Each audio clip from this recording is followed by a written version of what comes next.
Mamy przyjemność współpracować razem z Sony przy projekcie chyba największym w tej chwili w tej części Europy, czyli budowie wozu transmisyjnego dla telewizji Polsat.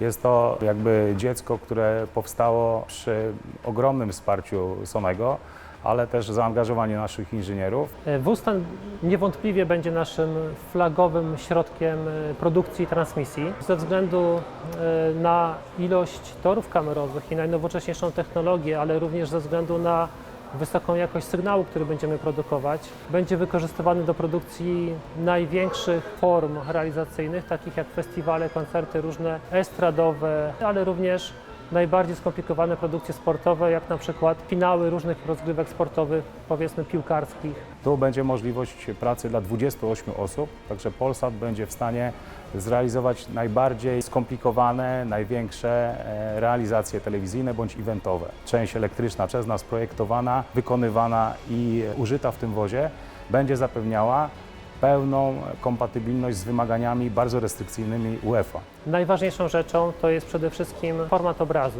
Przechodzimy z HD na UHD, to oznacza 4 razy więcej informacji dla widza. Mówię tutaj o ilości pikseli na obrazie. No i oczywiście należy wspomnieć o technice HDR, co z kolei przekłada się na jeszcze lepsze odwzorowanie barw naturalnych, barw, które nas otaczają, na to, co widz widzi na ekranie.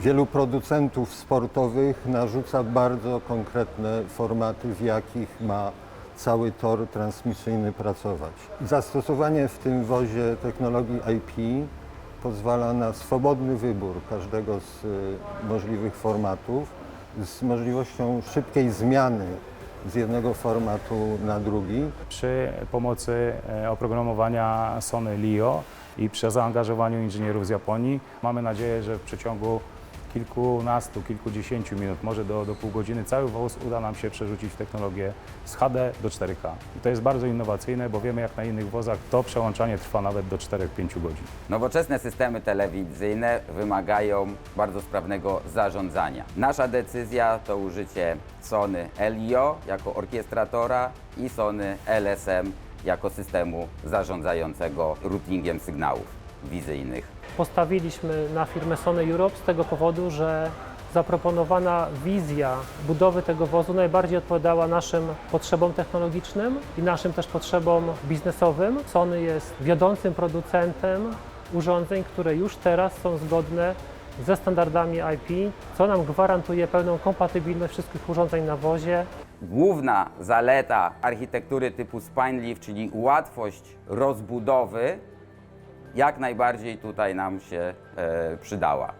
Uzyskaliśmy łatwość integracji zarówno produktów firmy Sony, jak i produktów firm trzecich. Przewidywana tutaj technologia będzie umożliwiać zarówno podłączenie dodatkowych wozów czy kamer w sposób tradycyjny, jak też po światłowodach w technologii IP.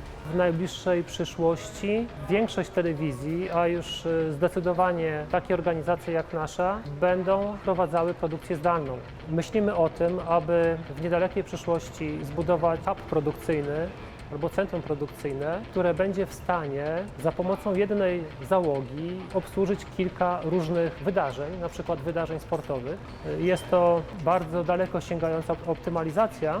Najnowsza technologia wymaga znajomości przez ludzi, którzy ją projektują, ale również przyszłych użytkowników.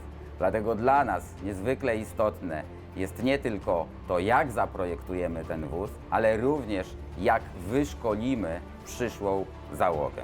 Jeśli chodzi o technologię, no to my mamy już pewne doświadczenia w budowie takich konstrukcji. Zrobiliśmy kilkanaście tych wozów już. W gruncie rzeczy trzeba było tylko to wszystko poskładać. Efekt jest, jak widać, prawda. Z tego co wiem, wóz ten będzie jednym z najlepszych wozów w Europie i może nawet będzie najlepszy na świecie.